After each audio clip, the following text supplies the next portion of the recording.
बिस्मिल्लाहिर्रहमानिर्रहीम। अस्सलाम वालेकुम नादरीन, आप यूट्यूब चैनल देख रहे हैं, मैं इमरान खान। नादरीन, बड़े लंबे अरसे के बाद पाकिस्तान की एस्टेब्लिशमेंट को एक मरतबा फिर बड़ी खौफनाक शिकस्त हुई है और बड़ा मज़ा आया। मज़ा इसलिए आता है कि जब जब पाकिस्तान की एस्टेब्लिशमें को शिकस्त होती है तो पाकिस्तान जीतता है, पाकिस्तान के अवाम जीतते हैं। मिशन नूर के खिलाफ पाकिस्तान की एजेंसियों ने, इंटेलिजेंस ने, ये एस्टेब्लिशमेंट ने बड़ा जोर लगाया। ये रात भर बैठे रहे, कभी इस मौलवी को उठा, कभी उसको उठा। अभी भी मेरी इत्तला के मुताबिक कुछ मजहबी सियासी जमातों पर दबाव डाला जा रहा है कि आप अपने सोशल मीडिया के ज़रिए से अटैक कर दें और ये एक फतवे लेके आप इन पे चढ़ जाएं और अब आप इनको ताने दें और इनके ऊपर चढ़ाई करें। लेकिन पाकिस्तान तहरीक इंसाफ के लोग हों या आम पाकिस्तानी हों, वैसे ये आम पाकिस्तानियों का मिशन था। मिशन नूर के नाम से उन्होंने इसको शुरू किया और नूर जो है वो अल्लाह के नामों में से एक नाम है और मेरे अल्लाह ने इसका कुरान पाक में जिक्र भी किया और सूरह नूर भी है। तो किसी आदमी ने अगर कोई 100, 50 या 150 साल पहले कोई हरकत की है तो उस हरकत की बुनियाद के ऊपर ये अल्लाह का नाम नहीं चुरा सकता कोई। तो मिशन नूर जो है वो मुकम्मल हुआ, उसका पहला मरहला, और उसमें पाकिस्तानियों ने अजान दी और बहुत बड़े पैमाने पर, यानी हर तरफ अजान ही सुनाई दे रही है। यानी मैं जब अजान देने के लिए गया मेरे घर के उकबी हिस्से में, मैंने वहाँ जाकर अजान दी और मैंने वीडियो पोस्ट की तो तब तक मैंने देखा नहीं था कि सोशल मीडिया पे चल क्या रहा है। अब आप टिकटॉक खोलें तो अजान है, आप एक्स को खोलें अजान है, यूट्यूब को खोलें अजान है, फेसबुक को खोलें अजान है। आज पाकिस्तानियों ने अपने रब को बहुत पुकारा, जालिम हुक्मरानों के खिलाफ पुकारा है। हज़ारों वीडियोस अब तक आ चुकी हैं। हमारे जो व्हाट्सएप हैं वो चौक होते जा रहे हैं, लोग वीडियोस भेज रहे हैं और कह रहे हैं जी हमारी वीडियो भी आप लगाएं, हमारी वीडियो भी आप लोगों को दिखाएं।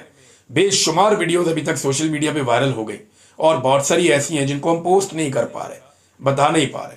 बड़े पैमाने पे लोगों ने अजानें दी हैं और हर एक की एक अलग कैफियत थी अजान देते हुए, क्योंकि इस जालिम रजीम ने लोगों को बहुत मारा है, बड़ा नुकसान पहुंचाया है, लोगों के दिल दुखाए हैं, लोगों के दिल तोड़े हैं, पाकिस्तान का सत्यानाश करके रख दिया। एक हंसते खेलते चलते चलाते मुल्क का बेड़ा गर्क किया चंद जर्नैलों की ख्वाहिशों ने। जनरल बाजवा को एक्सटेंशन चाहिए थी, उसने तबाह बर्बाद कर दिया। आज जो मिलिट्री एस्टेब्लिशमेंट है, आसिम मुनीर साहब, वो जिस तरीके से मुल्क चला रहे हैं, जैसे उन्होंने कंट्रोल किया हुआ है, ये बेड़ा ही गर्क है। अब इससे आगे अब मजीद तबाही है। हम बेहतरी की तरफ नहीं जा रहे, बर्बादी की तरफ जा रहे हैं। और जितना हम बर्बादी की तरफ बढ़ते चले जाते हैं, ये जितने भी बेनिफिशरीज हैं जो इस वक्त इक़्तिदार में ज़बरदस्ती बिठाए गए हैं, ये बिला वजह आकर दावे करना शुरू हो जाते हैं कि जनाब हम बेहतर हो रहे हैं। मैं आदादो शुमार के साथ आपको बताता रहता हूँ कि इन्होंने किस लेवल का बेड़ा गर्क किया है और वो अब ठीक नहीं हो रहा। हज़ारों वीडियोज़ नाज़रीन आ चुकी हैं। एक बदतरीन शिकस्त हुई है पाकिस्तान की मिलिट्री एस्टेब्लिशमेंट को पाकिस्तानी अवाम के हाथों। ये बिल्कुल वैसी शिकस्त है जैसी 8 फरवरी 2024 को पाकिस्तानियों ने शिकस्त दी थी और एस्टेब्लिशमेंट के माथे पे लिख दिया था और पक्का पक्का लिख दिया था मोहर लगाकर, जो आज तक ये मिटा नहीं पाए। शिकस्त एस्टेब्लिशमेंट के माथे पे शिकस्त लिखा हुआ है 8 फरवरी 2024 से पाकिस्तानियों ने, और आज एक मरतबा फिर एक और शिकस्त का ठप्पा इनकी पेशानी पे लगा दिया है। 8 फरवरी बिल्कुल माहौल वही लग रहा था। देखिए ना, ये पुरअमन कौम की निशानी है। लड़ाई में, झगड़े में, तसादुम में लोग बाज़-औक़ात गुरेज करते हैं, लेकिन जैसे ही लोगों को अपनी ओपिनियन देने का कोई लॉजिकल वे नजर आता है, ये पाकिस्तान के अंदर जो जुल्म करने वाले लोग हैं ना, जाबिर हैं, जो फस्तायत करते हैं, उनके लिए अच्छी खबर है। और उनके लिए अच्छी खबर यह है कि जब चाहें वो पीछे वापस आ सकते हैं, वो अपना किबला दुरुस्त कर लें, क्योंकि अभी तक पाकिस्तानी अमन के रास्ते पे ही चलना चाहते हैं। आज भी पाकिस्तानियों ने अपनी सोच बता दी है। आज भी पाकिस्तान की हर गली में, मोहल्ले में, छतों पे, हर जगह पे हमें अजान की आवाज़ आ रही थी। मुझे पाकिस्तान से लोगों ने टेलीफोन कर करके वो बातें बताई हैं, ऐसे ऐसे मनाजिर बताए हैं कि मैं हैरान हो गया हूँ। मुझे तवक्को नहीं थी कि इस लेवल पे, इतने बड़े पैमाने पे पाकिस्तानी जो है वो आज़ान देंगे। अल्लाहू अकबर, अल्लाहू अकबर। अल्लाह सबसे बड़ा है, अल्लाह सबसे बड़ा है। अल्लाह को पुकारा लोगों ने। अल्लाह रब्बुल इज़्ज़त लोगों की तकालीफ आसान करता है, उन्हें सब्र देता है, उन्हें हिम्मत देता है और फिर उन्हें फतह देता है। और अल्लाह रब्बुल इज़्ज़त की जानिब से ही सब कुछ है। ज़िंदगी, मौत, रिज़्क़, खुशियाँ, बुलंदी, फतह, हर चीज़ अल्लाह रब्बुल इज़्ज़त देता है। और मेरा रब जो है वो यहाँ पे लोगों की इतनी बड़ी तादाद में, करोड़ों लोगों ने आवाज़ उठाई है। मेरा रब ना सुने ये तो मुमकिन ही नहीं है, हो ही नहीं सकता कि मेरा रब ना सुने। वो तो सुनने वाला है, प्यार करने वाला है। उसके यहाँ देर है, अंधेर नहीं हो सकती। तो मेरे रब को करोड़ों लोगों ने अपना मुकदमा पेश किया। मैं देख रहा था वीडियो, अनीस सत्ती शहीद जो डी चौक में गोली मारी गई, उसके वालिद अजान दे रहे थे। और क्या करब था उनकी आवाज में। साबिर शाकिर भाई की मैंने आजान सुनी, वो आदमी 3.5 साल से अपने घर ही नहीं जा पाया। घर जाना था उन्हें, और अपना घर किसे प्यारा नहीं होता। मैंने उनके अंदर एक उदासी देखी है साबिर शाकिर भाई में। 3.5 साल हो गए वो आदमी अपने घर वापस नहीं पहुंच पा रहा। कैसी तकलीफ है। और ये वो आदमी है जो पाकिस्तान के बाहर रहता भी नहीं था कभी। शहीद अरशद शरीफ वो कभी भी वापस नहीं आएगा।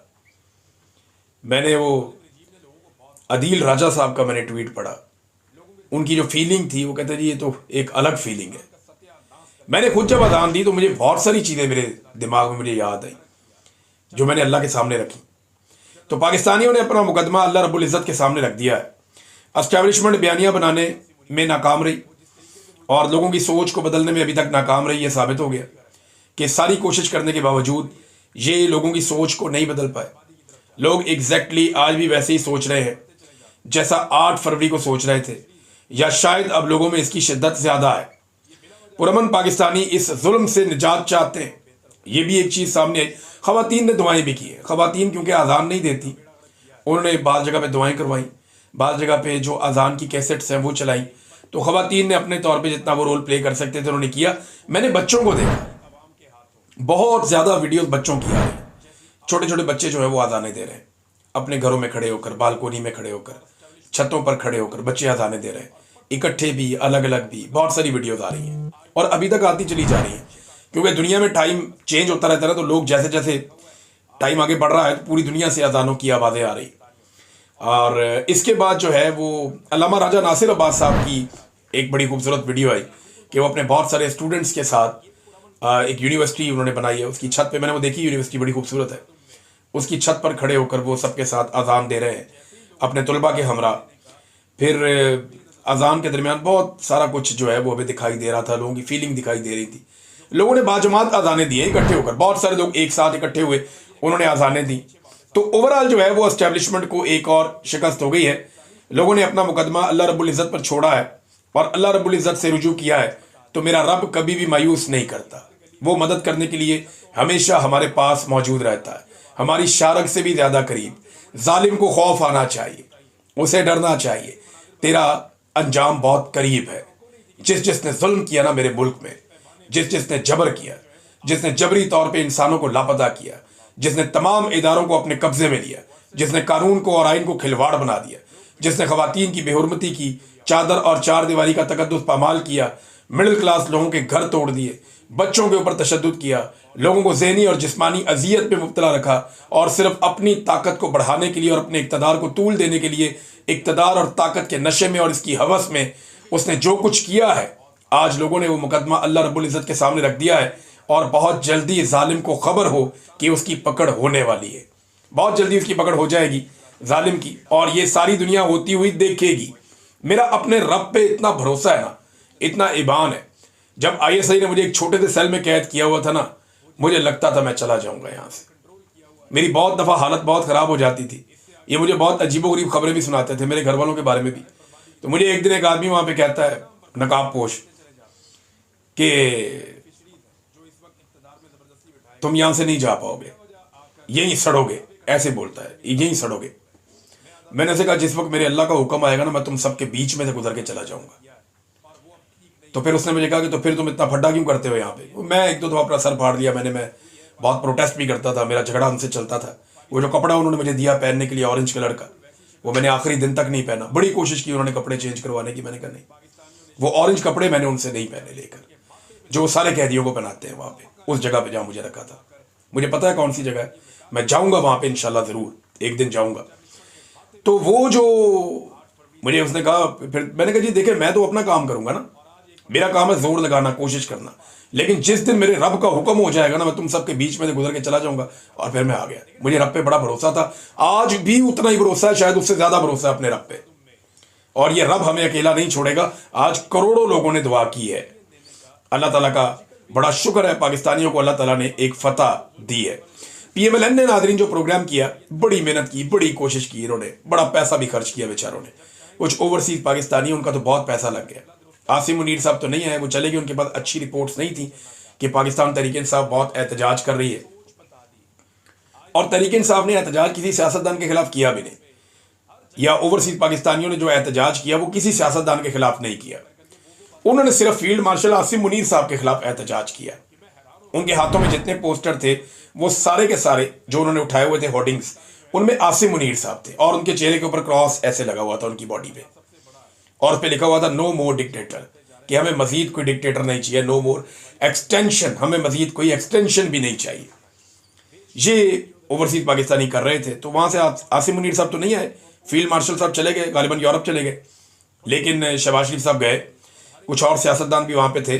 तो बड़ी मेहनत की है, बड़ी कोशिश की है, यूरोप से लोग आए, अम्बेसी से और पाकिस्तान से कुछ लोग आए, उसके अलावा यहाँ से बहुत सारे लोगों को बड़ा लेविश खाना दिया गया और बहुत खर्चा किया गया, लेकिन एक अच्छी तादाद में लोगों को इकट्ठा करने में वो होटल के अंदर कामयाब हो गए।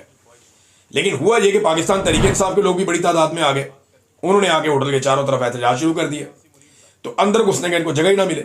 तो शहबाज शरीफ वगैरह को और इनकी कंपनी को, जो जितने भी लोग थे, इन सारों को होटल के अंदर घुसाया गया फायर एग्जिट से, और इनको सिक्योरिटी देने के लिए डिफरेंट किस्म की वहां पे फोर्सेस मौजूद थी।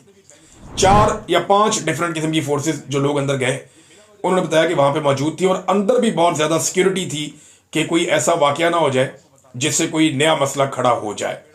बहरहाल शहबाज शरीफ साहब की अब एक इतला ये आ रही है कि अमेरिका में शायद ट्रंप से मुलाकात होगी पीर वाले दिन। ये एक बड़ा टफ काम है शहबाज शरीफ के लिए, क्योंकि डोनाल्ड ट्रंप को आप प्रिडिक्ट नहीं कर सकते, वो किसी वक्त कुछ भी कर सकता है।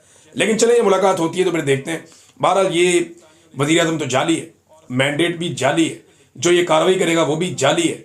अब अगर कोई आदमी 2 नंबर तरीके से आके एक सीट पे बैठ जाए और वहां पे आप बैठ के कोई भी काम करें, तो वो काम भी जो है वो 2 नंबर आदमी ने किया ना, 1 नंबर आदमी ने तो नहीं किया। लिहाजा इसलिए हम इसके ऊपर ज्यादा डिस्कशन नहीं करते। लेकिन अमेरिका में भी ना बरतानिया की तरह एहतजाज खूब होने वाला है मेरी इतला के मुताबिक।